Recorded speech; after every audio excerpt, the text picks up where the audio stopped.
Hey, Craig, the Act Man did say on Twitter he's more than happy to talk to people about DEI and politics and gaming. I think that this podcast and him can have fun together, especially if Razor and Kirsch is on the podcast as well. That would be an interesting conversation if we got Razor and Kirsha and that dude on the Act Man. I said I'm not super familiar with him, but I think if you have people like that together, if we can facilitate a conversation, hey, let's freaking go with it. Kane's Brain, thank you very much for that. And speaking of life support, congratulations, thank you for this. Look at that. Look at that, Kane's Brain. Let me get that out of the way. So yeah, I mean, I think at the end of the day, it comes down to, are people interested in seeing that conversation? And I think if we can facilitate a conversation like that, then let's stink and go with it. So I know. But is he capable of actually talking about business, or is he going to just talk about the reactions of people around the word woke? He'll probably be talking about the reactions of people. Yeah, I don't think he's capable of actually having a fruitful conversation about the business practice of it. He will always try to draw it back to people's reactions of it. It'll be a very circular conversation. There's actually a very interesting and wide, complex topic there upon because right now the right wing, quote unquote, is coming back into cultural power. So we are going to have to consider a lot of issues when we do. Ghost of Yorte, is it enough that there is one very woke person or two working on a game to look at the game and go, okay, this is probably woke? And how do we react? How much information do we need? How much proof do we need? Is it a good thing to cancel games for being woke? And looking at the industry today, probably. And it's also the simple fact that they mentioned as well that people were ragging on woke video games because it was popular. It earned them clicks, right? Okay. That is probably true, but that also then speaks to a deep-rooted problem within the games industry. If there wasn't an issue, nobody would want to watch a man complain about video games. Yeah. Right.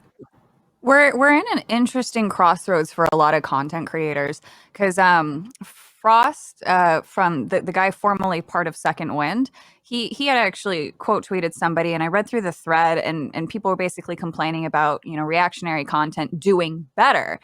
This one guy posted his own video views, and so he posted happy videos that got a fraction of the viewership as the one that was news oriented or what was being labeled negative. Yes, news can do better, but at the end of the day, there is so much more happy content being put out about video games every single day. You have people talking about the liminal spaces in video games, and they've got 500,000 subscribers with 500,000 views on each video. You've got people like Hypercharge who just does these passionate retrospectives. And he does really well with those. So to say that reaction content is the only thing that people are watching, no, they're watching it right now because it's relevant to the news cycle.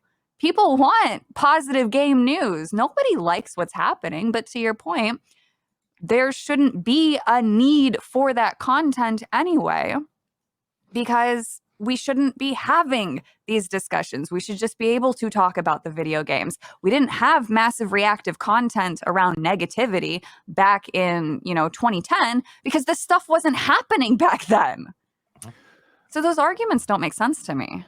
Right. And I think that's I said this many, many times before. I would love nothing more than to not have to do side scrollers in its current form. But the reality is, and I was talking to somebody last night about this. They're like, well, what do you do? And I was like, well, I talk about video games and the culture aspect of it on every day. And they're like, you can talk about that every day. I'm like, yes, because the video game industry is the most batshit insane industry with the biggest divide between the developers, the media, and then the ultimate customers that I've ever seen ever. This is the most broken ass industry in the world. And it wasn't always like that. So why do we talk about this stuff? It's because we care, right? It goes back to a lot of these people, they never had a parent who was hard on them, right? Who saw big things in them, right? So you hear about these kids who they have super disciplined parents and they that they see potential in their kids. So they try to keep them on the straight and narrow, right? I feel like at this point, it's almost like we're trying to act like the parents who are like, yo, we see so much potential in you, video game industry. We've seen it before, but you're slacking right now. You're slacking. So let's get you back on track Let's get you to where you rightfully belong. And right now the video game industry and the traditional access media, they're the ones going like, no, I'm fine. You don't even know what you're talking about, whatever. Whereas, ultimately the customer is speaking with their wallet, and you're seeing failure after failure after failure and success after success after success for the people who are like, yeah, we're just going to make some cool video games. It's a reoccurring theme along the way. So, and Arch brings up such a good point too, that, we're going to see the pendulum shift, and then it's going to be another type of conversation that we will have to have. But most people, most sane people, most people with a decent following don't want they don't want what's being labeled woke as not existing necessarily. They just don't want their franchises changed, because there is an obvious thing happening where they're taking over them because they know that they won't make as much money if they just release a brand new product. Like, my biggest thing that I always say, almost every single post, everybody should have creative freedom. I want censorship to go away for everybody. But that censorship conversation is nuanced. And so when you come in and you change a company, when you tell them Lara Croft is a problem, that is a form of censorship that you are engaging in by stating something is problematic on arbitrary morals that don't actually mean anything and that are a social construct of your own little imagination. And that's not okay. That's what we're against. So if the pendulum swings back hard and then suddenly the Catholics are back saying Pokemon is demonic, we're going to be having the conversation again about how censorship bad. Oh. So here's the post that you were talking about. This is from Cult Classic Cage at Mario Kart over on X. Nice handle, by the way. Hell yeah. Way to snag that one. It says, so I decided to do my best to cover positive content or games instead of woke discussions / salt content. And guess what? It leads to bleeding interesting in your channel overall. It's almost like the whole "why don't you talk about games" crowd is just moral grandstanding, right? And this is, she has a thing here talking about how she got more views talking about, the negative aspect of this. And once again, I have a degree in journalism. This is not new to anybody, right? There's a phrase that goes back to the 1890s, turn of the previous century, that was instituted called. That's if it bleeds, it leads. You guys ever heard that before? Mm-hmm. Right. Old statement from the newspaper back in the day. People say, oh, clickbait content on YouTube. Congratulations. You just learned about journalism 101, right? What was the objective of a newspaper? To get you to buy the paper. Why do you buy the paper? For the headline, right? The headline that says 3 people die in disastrous fire. Instead of, more people are going to buy that one as opposed to, it was a wonderful day and the man took his dog for a walk and it had, people naturally, like we talk about the idea of the car wreck, right? People naturally are going to turn and become rubberneckers and look at the car wreck and the carnage as they go by. That is natural human instinct. And that's just the reality of it. This is much bigger than YouTube. This is why when you turn on CNN during COVID, they had a COVID death counter going up the entire time. The anxiety is attached to it. That's why when you turn on the news today, it's all about Milton. It's gonna wipe out Florida. It's gonna be crazy. Everyone's gonna die. And this is the storm, whatever. That's why there's always something to keep you engaged in this. This is way bigger than YouTube, way bigger than the video game space. If you were to go into the health space, it would be the exact same thing. Why seed oils are bad for you, why whatever is bad for you. This is just the reality of media, and this is bigger than the United States. This is everywhere in the world, and it will be this way till the end of mankind. It's just the reality of it. It also has to do with the complexity of the conversation too, because positive content, when you say, oh, hey, Alien Isolation 2 is coming, I'm super excited, you're going to be saying the same thing as 700 other people, because there's only so much you can say about there's a new game, I like the game.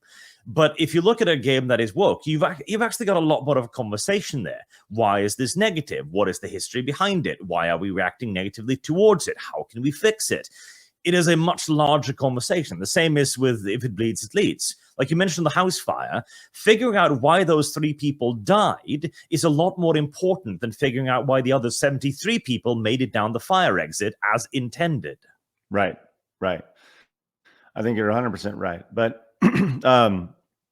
I think that anybody, like, when you go back, people have the internet has changed, right? Obviously, I've been doing this for a long time, probably longer than pretty much anybody online, right? Outside of, I can think of like Mega 64 is the only group that I can think that was started up before me doing this. And I've seen a dramatic shift in how content is consumed online. Previously, you could just do a little review about, I'll give you a great point, great example.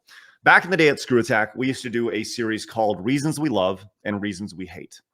And we would pick a game, let's just say Call of Duty, right? And it would be 25 reasons we love Call of Duty. And it was meant to be really, really fast paced, right? This is why, this is what we love, blah, blah, blah. And then we would do 20 reasons why we hate Call of Duty. And it was me and it was Evil Craig, right? And you hear this all the time. The hate videos did 3x the views of the positive videos, right? Was it the character? Nah, probably not. It was just the idea that it was so over the top and stupid and ridiculous. And there was a negative aspect to it, right? You go look at anybody's channel, it'll be that way. That was a huge eye opener for me. And that's when I really started to notice the shift back in the day. So, I mean, I know this all started with a super chat asking about the Ackman thing. I think that'd be great. I mean, I don't want, if we had Ackman on, I think it would make a whole lot of sense to simulcast the podcast on Side Scrollers and his channel and anywhere else that, if Kirsch's channel or whoever, make it a big event out of it and let everybody have their say. Do I think anything would really be accomplished? Probably not. But it's worth having that conversation. I think that's one of the big differences between quote unquote our side and their side is that we are willing to have that conversation. And there are like people who label Ackman as like a fence sitter. I don't know the guy, right? That's just things I've seen thrown out about him. He's a fence sitter and he kind of goes both ways. So there's people on our side, then there's the fence sitters, then there's people on the other side. And our side is willing to have those conversations where this other side is like, well, they're not even worth having that conversation. Why would I devote any time? They're not worth it, right? And then all they do is complain about it. Whereas action needs to be made. So anyways, I feel like I went on a long tangent about that. But what do you, any thoughts on that, guys? Nope. Savvy, anything? I'd just say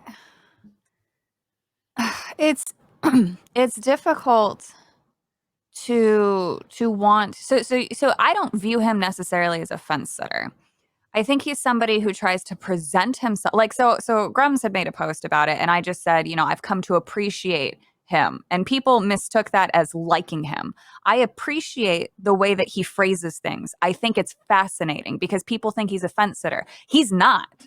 He very clearly has a side and he thinks that his opinions are correct. He's kind of like how kind of we are. Like you're willing to have a conversation, but he's gathered information and kind of come to the wrong conclusion, perhaps intentionally, because it will do better for engagement and numbers. And I don't mean that like he think that he's claiming, oh, there is no wokeness in game for the sake of because he's wrong. I think he's doing it intentionally to garner more views and things like that. I genuinely don't think that if he's looked into the business side of things, there's just no way that he could come to some of the conclusions that he has, which is why I say that everything that he's done would be based off of reaction instead of the actual facts. And that's where I don't want to waste my time.